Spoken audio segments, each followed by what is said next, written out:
آپ صلی اللہ علیہ وسلم نے فرمایا نماز، روزہ، حج، زکوٰۃ اور اللہ کی راہ میں سونا دینے سے زیادہ افضل کام نہ بتاؤں؟ ہم نے پوچھا ضرور بتائیے یا رسول اللہ۔ آپ نے فرمایا اللہ کا ذکر۔ اور پھر اللہ فرما رہا ہے اہل کتاب سے بحث نہ کرو مگر عمدہ طریقے سے،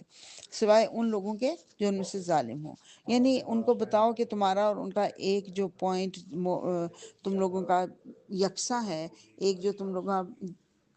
کامن پوائنٹ کیا ہے تمہارا اور ان کا، کہ ہمارا خدا بھی ایک ہے، تمہارا خدا بھی ایک ہے، ہم اسی کے فرما بردار ہیں۔ تو بس پھر ان لوگوں کو بتائیے،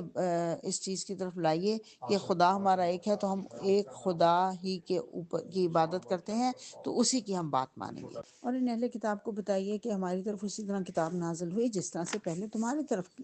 کتاب نازل ہوئی تھی۔ اور اللہ کہہ رہا ہے ان میں سے بہت سارے لوگ ایمان لے آئیں گے، اور ان کو بتاؤ کہ نبی صلی اللہ علیہ وسلم اس سے پہلے نہ کوئی کتاب پڑھتے تھے نہ اپنے ہاتھ سے لکھتے تھے۔ اگر ایسا ہوتا تو یہ لوگ شک کرتے کہ یہ کہیں سے سیکھ آیا، کہیں سے پڑھ آیا۔ اور پھر رکوع نمبر 2 شروع ہو رہا ہے جس میں اللہ کہہ رہا ہے کہ اے نبی صلی اللہ علیہ وسلم ان کو کہو کہ میرے اور تمہارے درمیان اللہ کی گواہی کافی ہے، وہ آسمان اور زمین میں سب کچھ جانتا ہے۔ اور یہ تم سے عذاب جلدی لانے کا مطالبہ کرتے ہیں۔ اللہ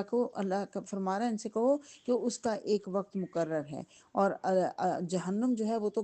کافروں کو پہلے ہی گھیرے میں لے چکی ہے۔ ان جہنم لمحیطۃ بالکافرین، کافروں کو پہلے ہی گھیرے میں لے چکی ہے، اور انہیں پتہ اس وقت چلے گا جب عذاب اوپر سے ان کو ڈھانک لے گا اور پاؤں کے نیچے سے بھی۔ استغفر اللہ العظیم۔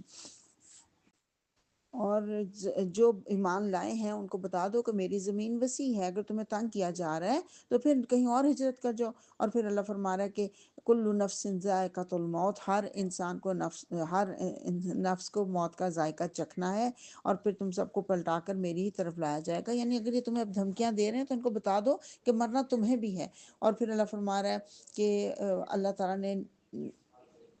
ایمان لانے والوں کو جنت کی بلند و بالا عمارتوں میں رکھا جائے گا جن کے نیچے نہریں بہتی ہوں گی۔ کتنا اچھا اجر ان کے لیے رکھا ہے اللہ نے۔ اور اللہ فرما رہا ہے کتنے ہی جانور ہیں جو اپنا رزق اٹھائے ہوئے نہیں پھرتے، اللہ ان کو بھی رزق دیتا ہے۔ اللہ یرزقھا و ایاکم، اور تمہیں بھی وہی رزق دیتا ہے، تمہارا بھی رازق وہی ہے، سب کچھ سنتا اور سب کچھ جانتا ہے۔ اور یہ دنیا کی زندگی، رکوع نمبر 3 شروع ہو رہا ہے، اللہ فرما رہا ہے یہ دنیا کی زندگی کچھ نہیں مگر ایک کھیل اور دل کا بہلاوا۔ لہو و لعب، لہب جس میں مینٹلی انسان انوالو ہو جاتا ہے، اور لائب جس میں فزیکلی انسان انوالو ہو جاتا ہے۔ یہ دنیا ایسی ہے جس میں بندہ ایسا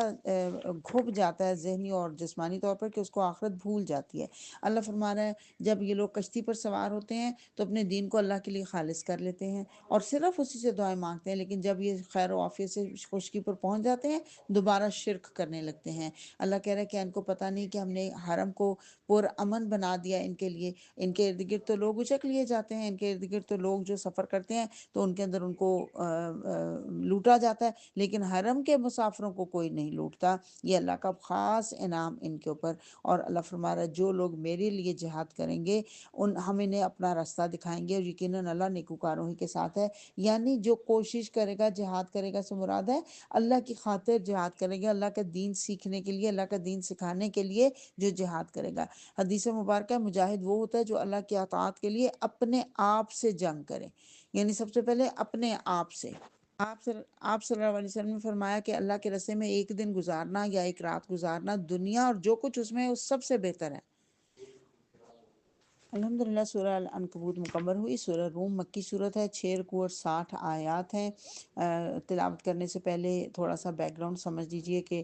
جب حضرت محمد صلی اللہ علیہ وسلم کی تشریف آوری ہوئی، آغاز اسلام میں 2 سلطنتیں تھیں، سپر پاورز تھیں، ایران اور روم۔ ایران جو ہیں وہ آتش پرست تھے، اور جو رومی تھے وہ عیسائی تھے۔ مسلمانوں کی ہمدردیاں رومیوں کے ساتھ تھیں، اور مشرکین مکہ کی ہمدردیاں ایرانیوں کے ساتھ تھیں جو کہ آتش پرست تھے، مجوسی تھے۔ تو ایسا ہوا کہ ایرانیوں نے روم کو مغلوب کر لیا، تو اس موقع پہ مسلمان بڑے دل شکستہ ہو رہے تھے۔ اس موقع پہ یہ آیات نازل ہوئی۔ اب پڑھتے ہیں ساتھ ساتھ، پھر اس تھوڑی اور سمجھتے ہیں بات کو۔ اللہ فرما رہا ہے الف لام میم غلبت الروم، رومی قریب کے سرزمین فی ادن الارض قریب کی زمین میں مغلوب ہو گئے ہیں، اور وہ اپنی اس مغلوبیت کے بعد چند ہی سال کے اندر غالب ہو جائیں گے۔ اللہ نے کہا فی بضع سنین، چند سال کے اندر۔ یہ سن کر مشرکین مکہ نے خوب مذاق اڑایا یہ آیات سن کر، کیونکہ بظاہر نہیں لگتا تھا کبھی بھی کہ رومی غالب آئیں گے۔ ایران بڑا طاقتور ہوا تھا اس وقت، لیکن حضرت ابوبکر صدیق کو چیلنج کیا ابو جہل یا ابی بن خلف، ان دونوں میں سے کسی ایک نے، کہ چیلنج کیا کہ ہم شرط لگا لو میرے ساتھ کہ رومی کبھی بھی غالب نہیں آئیں گے، جبکہ انہوں نے کہا کہ ٹھیک ہے میں تمہارے سے شرط لگاتا ہوں کہ 3 سال کے اندر اندر رومی غالب آ جائیں گے، اور 10 اونٹ میں دوں گا، ورنہ 10 اونٹ تم کو دینے پڑیں گے۔ جب حضرت محمد صلی اللہ علیہ وسلم تک بات پہنچی تو آپ نے کہا کہ نہیں، بدع سنین کا لفظ آیا، بدع جو ہے، بدع کہتے ہیں 3 سے 9 کو، تو بدع سنین 3 سے 9 سال، تو آپ 10 سال کی شرط لگا لیجیے۔ حضرت ابوبکر صدیق نے اس سے جا کے بات کی، اس نے کہا ہاں بالکل ٹھیک ہے، وہ تو اتنا تھا دلیر کہ اس نے کہا بالکل ٹھیک ہے، اور حضرت محمد صلی اللہ علیہ وسلم نے کہا حضرت ابوبکر کو کہ آپ اونٹوں کو 10 سے بڑھا کر 100 کر دیجیے، اور ایسا ہی کیا گیا، اور چند ہی سال کے اندر روم غالب آ گیا۔ اور وہ ہم انشاءاللہ آگے چل کے پڑھیں گے۔ تب وہ زمانہ تھا جب مسلمانوں کو فتح بدر ہوئی تھی، اس زمانے میں رومی غالب آ گئے تھے، اور پھر اس وقت کیونکہ شرط کی حرمت آ چکی تھی، اس سے ابو بکر نے پوچھا کہ اب بتائیے کیا کروں ان اونٹوں کا؟ اس کے وارثوں سے 100 اونٹ لیے گئے تھے، تو حضرت محمد صلی اللہ علیہ وسلم نے فرمایا کہ ان کو صدقہ کر دو، استعمال نہ کرو، صدقہ کر دو، لیکن لو ضرور کافر سے۔ تو پھر وہ لیے گئے تھے۔ اللہ ہی کا اختیار ہے پہلے بھی اور بعد میں بھی، یعنی اور پھر اللہ فرما رہا ہے وہ دن ہوگا جب کہ اللہ کی بخشی ہوئی فتح پر مسلمان خوشیاں منائیں گے۔ ادھر سے بدر فتح ہوا، ادھر سے رومی جو ہے وہ غالب آ گئے، اور اللہ فرما رہے ہیں لیکن اکثر لوگ جانتے نہیں، اللہ اپنے وعدے کے خلاف ہرگز نہیں کرتا، اور لوگ دنیا کی ظاہری چیزوں کو دیکھتے ہیں، آخرت سے غافل ہیں، کیا وہ غور و فکر نہیں کرتے؟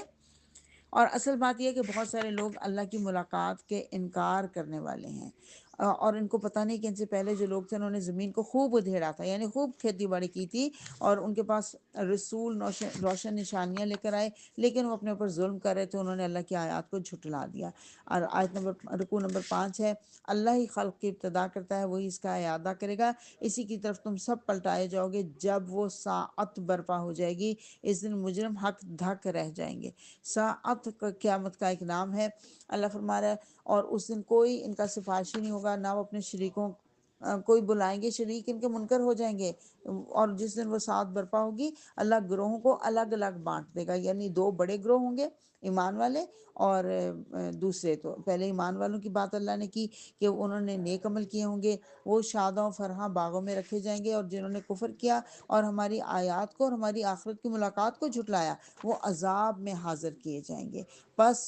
فسبحان اللہ حین تمسون وحین تصبحون، تسبیح کرو اللہ کی جب کہ تم شام کرتے ہو یعنی مغرب کی نماز پڑھو، اور جب صبح کرتے ہو یعنی فجر کی نماز پڑھو، آسمانوں اور زمین میں اسی کے لیے حمد ہے، اور تسبیح کرو اس کی تیسرے پہر یعنی عصر کے وقت، اور جب کہ تم ظہر کرتے ہو۔ یہ اس آیت میں بھی اللہ تعالیٰ نے نمازوں کے اوقات بتائے، لیکن پورے اوقات ہمیں صرف حدیث مبارکہ سے پتہ چل سکتے ہیں، حدیث مبارکہ سے کسی قرآن میں کہیں پہ بھی ترتیب سے نہیں لکھا ہوا کہ کون سی نماز کب پڑھی جانی ہے۔ جو حدیث کے منکر ہیں ان سے یہ سوال کریں کہ آپ نمازیں کیسے پڑھتے ہیں، یہ تو اللہ نے کہیں کہیں اشارہ دیا ہے صرف۔ اور اللہ فرما رہا ہے وہ زندہ میں سے مردہ کو نکالتا ہے اور مردہ میں سے زندہ کو نکال لیتا ہے، اور زمین کو اس کی موت کے بعد زندگی بخش دیتا ہے۔ رکوع نمبر 6 ہے، اس کی نشانیوں میں سے ہے کہ اس نے تم کو مٹی سے پیدا کیا، پھر یکایک تم ہو کہ انسان بن کر ساری طرف پھیلتے چلے جا رہے ہو، اور اس کی نشانیوں میں سے یہ ہے کہ اس نے تمہارے لیے تمہاری جنس میں بیویاں بنائی تاکہ تم ان کے پاس سکون حاصل کرو۔ گویا کہ شادی کا بنیادی مقصد بتایا جا رہا ہے کہ شادی اس لیے کی جاتی ہے تاکہ سکون حاصل ہو، اور تمہارے درمیان مودت اور رحمت پیدا کر دی اللہ نے۔ مودت ایسی محبت جو انکنڈیشنل ہو اور جو ہمیشہ ہو، اس کو مودت کہا جاتا ہے، اور رحمت پیدا کر دی اللہ فرما رہا ہے۔ اور اس کے بارے میں یاد رکھیے کہ عورتیں، حضرت محمد صلی اللہ علیہ وسلم نے فرمایا کہ آپ نے پسند کیا، آپ نے کہا میں خوشبو کو اور عورتوں کو پسند کرتا ہوں، کیونکہ عورت جو ہے وہ اپنے خامد کے لیے باعث سکون ہو سکتی ہے اگر وہ نیک بیوی ہو۔ حضور صلی اللہ علیہ وسلم نے فرمایا کیا میں تمہیں ایسی عورتوں کی خبر نہ دوں جو جنت میں جانے والی ہوں؟ ہم نے کہا ضرور یا رسول اللہ۔ آپ نے فرمایا محبت کرنے والی، زیادہ بچے پیدا کرنے والی، اور جب اسے غصہ آئے یا اس کے ساتھ برا برا کیا جائے یا اس کا شوہر اسے ناراض ہو تو وہ شوہر کو کہتی ہے کہ میرا ہاتھ آپ کے ہاتھ میں ہے اور میں اپنی آنکھ میں نیند کا سرما نہیں لگاؤں گی جب تک آپ راضی نہ ہو جائیں، یعنی اپنے خاوند کو خوش کرنے کی ہر ممکن کوشش کرتی ہے۔ لیکن ساتھ ہی حضور صلی اللہ علیہ وسلم نے خاوندوں کو بھی ان کی ڈیوٹی بتا دی، آپ نے فرمایا تم میں سے سب سے بہترین شخص وہ ہے جو اپنے گھر والوں کے ساتھ بہترین ہے، اور آپ نے فرمایا اللہ عز و جل کی قسم جس کے قبضے میں میری جان ہے کہ اگر شوہر اپنی بیوی کو بستر پر بلائے اور وہ نہ آئے تو وہ ذات جو آسمانوں میں ہے وہ اس سے ناراض رہتی ہے۔ اور اللہ نے بتایا یہ بہت سی نشانیاں ہیں تاکہ تم ان کے اوپر غور کرو، زمین اور آسمان کی پیدائش میں، تمہاری زبانوں اور تمہارے رنگوں کے اختلاف میں، کیسے رنگ برنگ کے دنیا میں اللہ نے انسان بکھیر دیے، کوئی چھوٹے قد کا، کوئی بڑے قد کا، کوئی کالا، کوئی سفید، کوئی گندمی، اللہ نے کیسی رنگا رنگ دنیا بنائی ہے۔ اللہ فرما رہا ہے دانش مند لوگوں کے لیے اس میں نشانیاں ہیں، ورنہ ایک ہی مولڈ کے اندر سے سارے نکلتے آتے نا تو ایک ہی جیسی شکلیں، کسی کو کچھ پتہ ہی نہیں چلتا۔ سبحان اللہ، اللہ کی کیسی خوبصورت رنگا رنگ دنیا ہے۔ اللہ کہہ رہا ہے اس کی نشانیوں میں سے ہے تمہارا رات اور دن کو سونا اور تمہارا اس کے فضل کو تلاش کرنا، یقیناً اس میں بہت سی نشانی، یعنی رات کو تو سونا ہے، یہاں پہ دن کو سونا کی بات بھی کی گئی ہے کہ دن کو سونا، دن کو سونا جو ہے خاص طور پر حضرت عبداللہ بن عباس اپنے بیٹے کو دن کو سونے سے منع فرماتے تھے چاشت کے وقت، لیکن دوپہر کو تھوڑی دیر کے لیے کیلولہ کرنا حضور صلی اللہ علیہ وسلم کو بھی پسند تھا، اور ہم پڑھ رہے ہیں جنتیوں کو بھی کیلولہ کے لیے موقع دیا جائے گا، لیکن کھانا کھاتے ہی کیلولہ نہیں کرنا چاہیے، اسے دل سخت ہو جاتا ہے۔ یہ سائنس نے بھی اب بتا دیا ہے کہ اسے یہ جو ہوتی ہیں آرٹریز جو ہیں وہ بلاک ہونے کا ڈر ہوتا ہے، اور اس کے علاوہ ویسے بھی دل سخت ہو جاتا ہے، اس لیے بھی کہا گیا۔ اور اس کی نشانیوں میں سے ہے کہ وہ بجلی کی چمک دکھاتا ہے، تمہیں خوف اور طمع کے ساتھ، تمہیں لالچ ہوتا ہے بارش برسے گی، ہمارے لیے ہریالی آئے گی، اور اس کی نشانیوں میں سے ہے کہ آسمان اور زمین اس کے حکم سے قائم ہے، پھر جو ہی کہ اس نے تمہیں زمین سے پکارا بس ایک ہی پکار میں اچانک تم نکل آؤ گے۔ نفخہ جو قیام اللیل ہے نا اس کی بات کی جا رہی ہے یہاں۔ رکوع نمبر 7 شروع ہو رہا ہے کہ اللہ تمہیں تمہاری اپنی ذات سے ایک مثال دیتا ہے کہ تمہارے پاس کچھ غلام ہو اور تم ان کو اپنے جو میں نے تمہیں مال دیا اس میں سے تم ان کو برابر کے حصے دار کر لو، کہ ایسا ہو سکتا ہے؟ یا پھر وہ تم سے اس طرح ڈرتے ہوں جس طرح آپس میں اپنے ہمسروں سے ڈرتے ہو؟ اس طرح ہم آیات کھول کر پیش کرتے ہیں، گویا کہ بتایا جا رہا ہے کہ اللہ نے جو ہمیں رزق دیا ہے اس میں سے ہم اپنے نوکروں کو تو آدھا آدھا دیتے ہیں نہیں، پھر یہ کیسے گمان کر لیا کہ اللہ اپنی خدائی میں کسی اور کو شریک کر لے گا؟ اللہ فرما رہا ہے نبی صلی اللہ علیہ وسلم یکسو ہو کر اپنا رخ اس دین کی سمت میں جما دو اور اس فطرت پر قائم ہو جاؤ جس پر اللہ تعالیٰ نے انسانوں کو پیدا کیا ہے، اور اللہ کی بنائی ہوئی ساخت بدلی نہیں جا سکتی، لا تبدیل لخلق اللہ، اللہ کی بنائی ہوئی تخلیق کو، ساخت کو بدلا نہیں جا سکتا، گویا کہ اللہ نے ساخت بنائی ہے انسان کی عبادت کے لیے کہ اللہ کی عبادت کی جائے، اب اگر اس کو تبدیل کرے گا تو اپنا ہی نقصان کرے گا۔ اور لوگوں کا حال یہ ہے کہ جب انہیں کوئی تکلیف پہنچتی ہے اپنے رب کی طرف رجوع کر کے اس کو پکارتے ہیں، مگر جب اسے وہ انہیں اپنی رحمت کا مزہ چکھا دیتا ہے تو وہ یکایک اس سے شرک کرنے لگتے ہیں، اور جب ہم انہیں اپنی رحمت کا مزہ چکھاتے ہیں وہ پھول جاتے ہیں، تکبر کرتے ہیں، وہ کہتے ہیں ہاں یہ تو ہمارے اپنی وجہ سے آئی ہے، ہمارے اللہ کہہ رہا ہے ان کے اپنے کیے کرتوتوں سے ان پر کوئی مصیبت آتی ہے، یکایک وہ مایوس ہونے لگتا ہے۔ کیا یہ لوگ دیکھتے نہیں کہ اللہ ہی رزق کشادہ کرتا ہے جس کا چاہتا ہے؟ مومن کی مثال کیا پڑی تھی؟ نعمت ملتی ہے تو شکر کرتا ہے، تکلیف آتی ہے تو صبر کرتا ہے، ان کی مثال اپوزٹ، یہ جب نعمتیں ملتی ہیں تو اکڑ جاتے ہیں اور جب کوئی مصیبت آتی ہے تو مایوس ہونے لگتے ہیں۔ تو اللہ فرما رہا ہے اے ایمان لانے والو اپنے رشتہ داروں کو ان کا حق دو، اور مسکین اور مسافروں کو ان کا حق دو، اور ان لوگوں کو جو اللہ کی خوشنودی چاہتے ہیں وہی فلاح پانے والے ہیں، اور جو سود تم دیتے ہو تاکہ لوگوں کے اموال میں شامل ہو کر وہ بڑھ جائے، اللہ کے نزدیک وہ نہیں بڑھتا۔ قرآن مجید میں یہ سود کی مذمت میں پہلی آیت نازل ہوئی، لیکن اس کے بارے میں کچھ مفسرین نے کہا کہ یہ اس سے مراد سود نہیں ہے بلکہ کوئی ہدیہ، کوئی تحفہ جو اس نیت سے دیا جائے کہ لینے والا بعد میں اس کو زیادہ کر کے واپس کرے، وہ بھی یہ آیت اس کے بارے میں ہے، واللہ عالم۔ دونوں باتیں درست ہو سکتی ہیں، اور اللہ فرما رہا ہے جو زکوٰۃ تم اللہ کی خوشنودی حاصل کرنے کے لیے دیتے ہو وہ دراصل تمہارے مال کو وہ بڑھاتی ہے، اور اللہ ہی ہے جس نے تم کو پیدا کیا اور پھر تمہیں رزق دیا، اور کیا تمہارے ٹھہراوے شریکوں میں کوئی ایسا ہے جو ان میں سے کوئی بھی کام کرتا ہو؟ سبحانہ و تعالی عما یشرکون، اللہ بہت بلند و بالا تر ہے اس سے جو یہ شرک کرتے ہیں۔ رکوع نمبر 8 ہے، اللہ فرما رہا ہے خشکی اور تری میں فساد برپا ہو گیا لوگوں کے اپنے ہاتھوں کی کمائی سے۔ اس سے ایک مراد تو یہ ہے کہ جنگیں جو کرتے ہیں لوگ، اس کی وجہ سے خشکی اور تری میں فساد برپا ہو گیا، لیکن اس کا یہ بھی مطلب ہے کہ ایک دوسرے کے حقوق جو حق تلفیاں کی جاتی ہیں اس کی وجہ سے جو فساد برپا ہوتے ہیں، انسان کے معاملات کی خرابی کی وجہ سے، اس کی طرف بھی اشارہ ہے۔ لیکن جو جنگیں برپا ہوتی ہیں اس کی وجہ سے بھی، اور جو ہم پولوشن بکھیر رہے ہیں ساری طرف، خشکی اور تری میں فساد ہی برپا کر رہے ہیں نا، وہ بھی اس سے مفسرین نے وہ بھی اس سے مراد لی۔ اے نبی صلی اللہ علیہ وسلم، ان سے کہو کہ زمین میں چل پھر کر دیکھو پہلے گزرے ہوئے لوگوں کا کیا انجام ہو چکا ہے، ان میں سے اکثر مشرک ہی تھے، جو ساری خرابیوں کی جڑ شرک ہے نا، اسی میں وہ مبتلا تھے، بتایا جا رہا ہے۔ تو اس لیے تمہیں چاہیے کہ اپنا رخ مضبوطی کے ساتھ اللہ کے ساتھ جما دو، اس دین کے ساتھ جما دو اس دین کے ساتھ جما دو، تاکہ وہ دن آنے سے پہلے جس کے ٹل جانے کی کوئی صورت نہیں ہے، تم اللہ کی طرف رجوع کرنے والے ہو۔ پھر اللہ تعالیٰ نے اپنی کچھ نشانیاں بتائیں کہ وہ ہوائیں بھیجتا ہے خوشخبریاں دے کر، پھر وہ بادل اٹھاتی ہیں، بادل آسمان پر پھیلتے ہیں، پھر ٹکڑیوں میں تقسیم ہوتے ہیں، پھر بارش نکلتی ہے اس سے، یک انسان جو ہے وہ خوش و خرم ہو جاتے ہیں جن کے اوپر بارش برستی ہے۔ اللہ کہہ رہا ہے ایسے ہی میں مردوں کو زندگی دینے والا ہوں، جیسے مردہ زمین کو زندگی دے دی، ایسے ہی مردوں کو زندگی دینے والا ہوں۔ یقیناً اگر ایسی ہوا اللہ بھیج دے جس کے اثر سے وہ کھیتی زرد ہو جائے تو وہ کفر کرتے رہ جاتے ہیں۔ اللہ کہہ رہا ہے یہ مردے ہیں، یہ انسان زندہ نہیں ہے، تم ان کو نہیں سنا سکتے، یہ بہرے ہیں جو پیٹھ پھیر کر بھاگے چلے جا رہے ہیں، تم اندھوں کو ان کی گمراہی سے نکال کر راہ راست بھی نہیں دکھا سکتے۔ اور پھر رکوع نمبر 9 ہے، اللہ فرما رہا ہے وہ اللہ ہی ہے جس نے ضعف کی حالت سے تمہاری پیدائش کی ابتدا کی۔ انسان کتنا کمزور ہوتا ہے جب پیدا ہوتا ہے بچہ،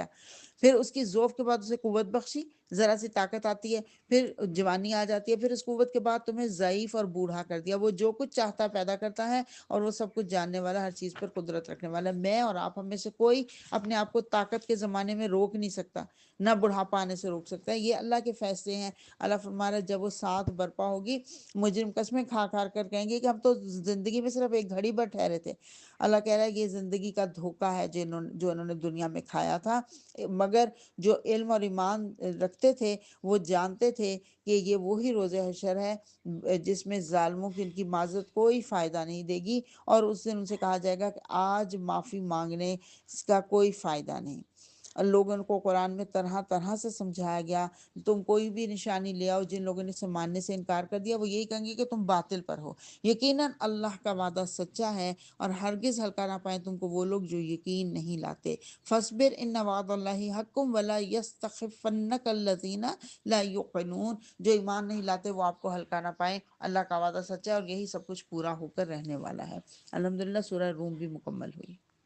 سورہ لقمان مکی صورت ہے، 4 رکوع اور 34 آیات ہیں۔ بسم اللہ الرحمن الرحیم۔ الف لام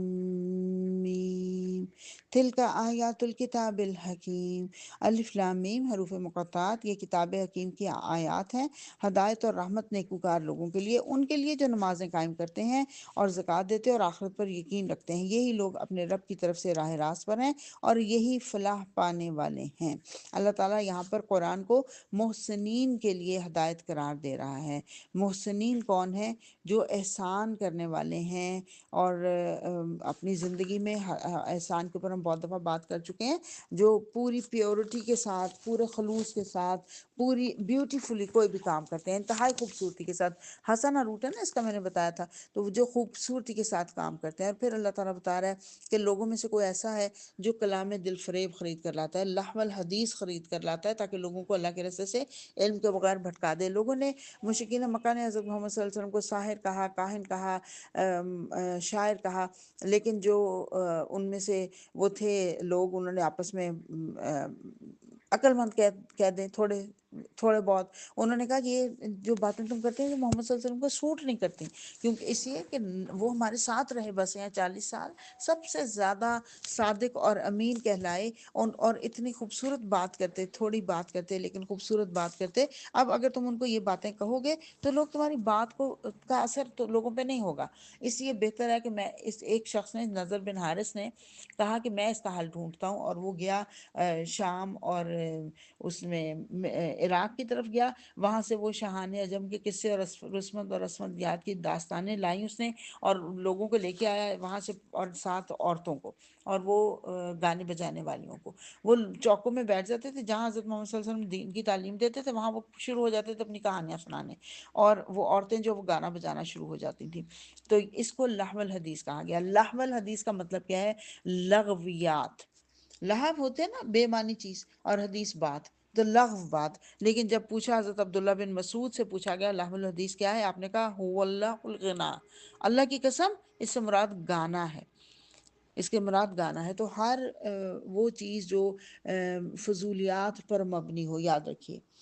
حضرت حسن بصری نے کہا کہ ہر وہ چیز جو تجھے اللہ کی عبادت سے غافل کر کے اپنے آپ میں مشغول کرے وہ لہو ہے۔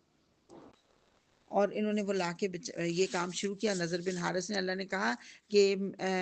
لوگوں کو اللہ کے راستے سے علم کے بغیر بھٹکانے کے لیے اور اس راستے کی دعوت کو مذاق اڑانے کے لیے انہوں نے ایسے کام کیے، اور ان کے لیے سخت ذلیل کرنے والا عذاب ہے۔ اور جب اسے ہماری آیات سنائی جاتی ہیں بڑا گھمنڈ کے ساتھ اس طرح رخ پھیر لیتا ہے گویا اس نے سنا ہی نہ ہو۔ اللہ فرما رہا ہے ایسے لوگوں کے لیے دردناک عذاب ہے، البتہ جو لوگ ایمان لے آئیں ان کے لیے ایسی جنتیں ہیں نعمتوں بھری جہاں وہ ہمیشہ رہیں گے۔ کیا انہوں نے دیکھا نہیں کہ اللہ نے آسمانوں کو بغیر ستونوں کے پیدا کیا، اس نے زمین میں پہاڑ جما دیے تاکہ وہ تمہیں لے کر ڈھلک نہ جائیں، اور پھر اس نے طرح طرح کے جانور ساری طرف پھیلا دیے۔ پھر رکوع نمبر 11 شروع ہو رہا ہے، ہم نے لقمان کو حکمت کی عطا کی تھی کہ اللہ کا شکر گزار بنے۔ لقمان جن کو ہم حکیم کہتے ہیں، کیونکہ لقمان الحکمت یہاں پہ اللہ نے بتایا، اسی لیے ہم ان کو کہتے ہیں۔ اس کا یہ مطلب نہیں ہے کہ وہ یہ جو حکمت کرتے تھے جو ہمارے ہاں جڑی بوٹیوں سے کی جاتی ہیں، وہ ایک دانا تھے، عربوں کے ہاں بہت مشہور تھے۔ ان کا صحیفہ لقمان جو ہے وہ بڑا مشہور تھا، اس میں بڑی دانائی کی باتیں انہوں نے لکھی ہوئی تھی۔ یہ عربوں کے لیے بہت مانوس آدمی تھے، خاص طور پر جب حضرت محمد صلی اللہ علیہ وسلم کے پاس پہلا شخص مدینہ سے آیا تھا، سوید بن صامت، اس نے کہا کہ میرے پاس ایک ہے ایسی چیز، اور پھر اس نے صحیفہ لقمان میں سے کچھ سنایا۔ آپ نے کہا یہ بہت اچھا ہے، لیکن میں تمہیں اس سے بہتر چیز سناتا ہوں، اور آپ نے جب قرآن سنایا تو وہ فوراً مسلمان ہو گیا، اور پھر جا کے انہوں نے مدینہ میں اسلام کا پرچار کیا۔ تو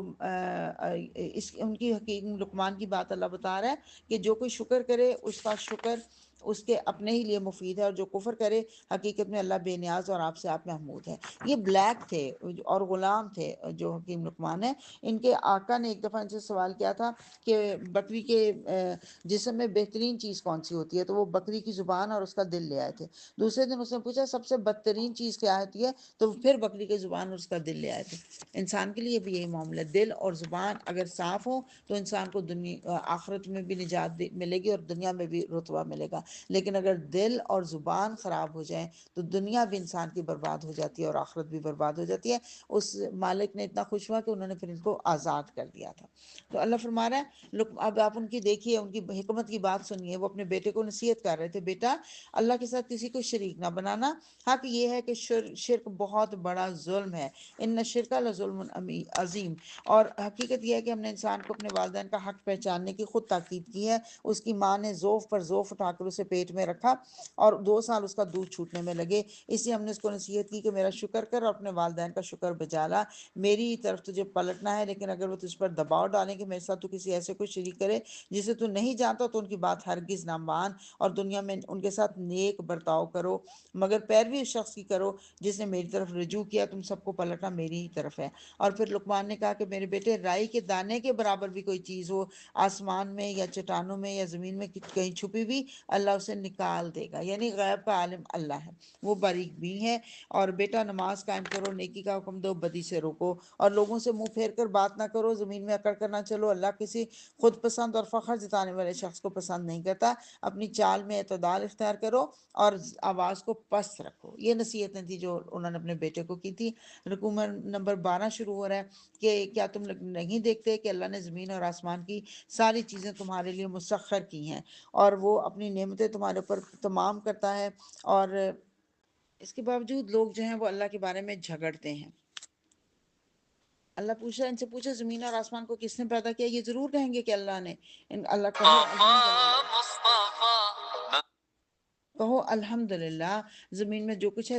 اللہ ہی، زمین و آسمان میں جو کچھ ہے اللہ ہی کا ہے۔ اگر زمین میں جتنے درخت ہیں وہ سب قلم بن جائیں، سمندر دوات بن جائیں، اور ساتھ مزید سمندر روشنائی مہیا کریں، تب بھی اللہ کی باتیں لکھنے سے ختم نہیں ہوگی۔ سبحان اللہ، اللہ کی نعمتیں اتنی ہیں۔ رکوع نمبر 13 شروع ہو رہا ہے، کیا تم دیکھتے نہیں کہ کشتی سمندر میں اللہ کے فضل سے چلتی ہے تاکہ وہ تمہیں اپنی کچھ نشانیاں دکھائے، اور پھر جب موج موج ہوتی ہے، سائبان کی طرح سے ہو جاتی ہے، تو پھر اللہ فرما رہا ہے کہ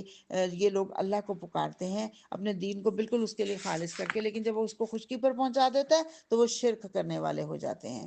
اور لوگوں اس دن کے غضب سے اس دن سے بچو جس دن اللہ کا غضب اتنا شدید ہوگا کہ کوئی باپ اپنے بیٹے کی طرف سے بدلہ نہیں دے گا، اور کوئی بیٹا اپنے باپ کی طرف سے بدلہ دینے والا نہیں ہوگا، اور واقعی اللہ کا وعدہ سچا ہے۔ اور اس گھڑی کا علم صرف اللہ ہی کے پاس ہے، وہی بارش برساتا ہے، وہی جانتا ہے کہ ماؤں کے پیٹوں میں کیا پرورش پا رہا ہے، کوئی نہیں جانتا کہ وہ کل کیا کمائی کرنے والا ہے۔ الحمدللہ، سورہ لقمان بھی مکمل ہو۔ سورہ سجدہ مکی صورت ہے، 3 رکوع اور 30 آیات ہیں۔ یہ وہ صورت ہے جو حضرت محمد صلی اللہ علیہ وسلم جمعے کے دن فجر کی نماز میں یہ صورت پڑھتے تھے، ایک رکعت میں سورہ سجدہ اور دوسری میں سورہ دہر، اور اس کے علاوہ روزانہ رات کو آپ سورہ سجدہ اور سورہ ملک پڑھ کر سوتے تھے۔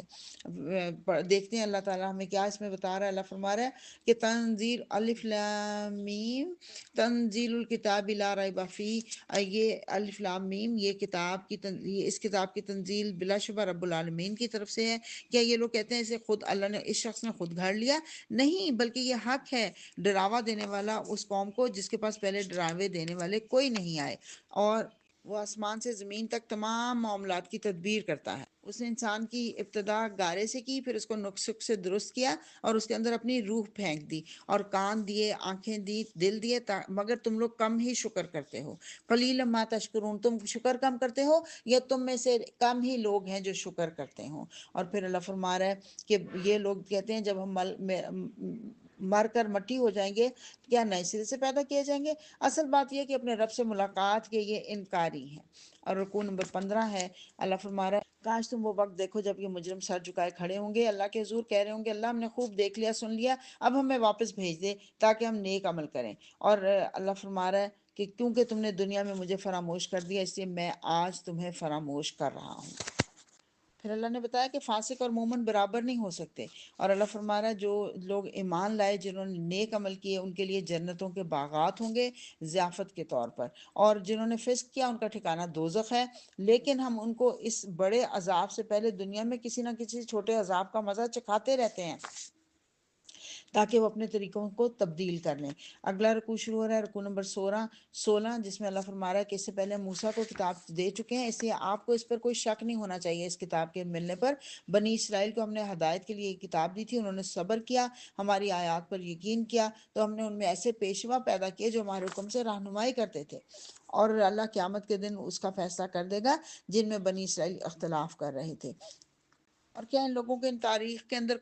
تاریخی واقعات کے اندر کوئی ہدایت نہیں ملی، یا یہ چلتے پھرتے نہیں اپنی جگہوں پر؟ دیکھیں کہ اللہ تعالیٰ کیسے ایک بیاب و گیا زمین کی طرف پانی بہا کر لے آتا ہے، پھر اس زمین سے فصل اگتی ہے، تو انہیں کچھ سوجتا نہیں ہے؟ یہ خود بھی کھاتے ہیں، اپنے جانوروں کو بھی چارہ دیتے ہیں، ان کو کچھ سوچتا نہیں، اور کہتے ہیں یہ فیصلہ کب ہوگا؟ اگر تم سچے ہو ان کو کہو فیصلے کے دن ایمان لانا کوئی فائدہ نہیں ہوگا، اور جنہوں نے کفر کیا ان کو مہلت نہیں ملے گی، اچھا انہیں ان کے حال پر چھوڑ دو اور انتظار کرو، یہ بھی انتظار کریں۔ الحمدللہ، سورہ سجدہ مکمل ہوئی۔ سورہ احزاب مدنی صورت ہے، 9 رکوع اور 73 آیات ہیں۔ بسم اللہ الرحمن الرحیم۔ یا ایہا النبی اتق اللہ، اے نبی اللہ سے ڈرو اور کفار اور منافقین کی اطاعت نہ کرو، حقیقت میں علیم اور حکیم تو اللہ ہی ہے۔ اللہ نے کسی شخص کے دل میں کسی شخص کے دھڑ میں 2 دل نہیں رکھے، نہ اس نے تم لوگوں کی ان بیویوں کو جن سے تم زہار کرتے ہو تمہاری ماں بنا دیا، نہ اس نے تمہارے منہ بولے بیٹوں کو تمہارا حقیقی بیٹا بنایا۔ یہ تو وہ باتیں ہیں جو تم لوگ اپنے منہ سے نکال دیتے ہو۔ مشرکین کا رواج تھا کہ اپنی بیوی سے ناراض ہوتے تھے تو کہتے تھے تم میرے لیے ایسے، تمہاری پیٹھ میرے لیے ایسے جیسے میری ماں کی پیٹھ، اس کو زہار کہا جاتا ہے، اور اس کے بارے میں کوئی قانون نہیں تھا۔ تو اللہ تعالیٰ نے یہ قانون بتا دیا کہ یہ نہیں ہو سکتا کہ بیوی کو تم ماں بنا لیتے ہو، تو یہ نہیں ہو سکتا، وہ ماں ہے اور بیوی ہے۔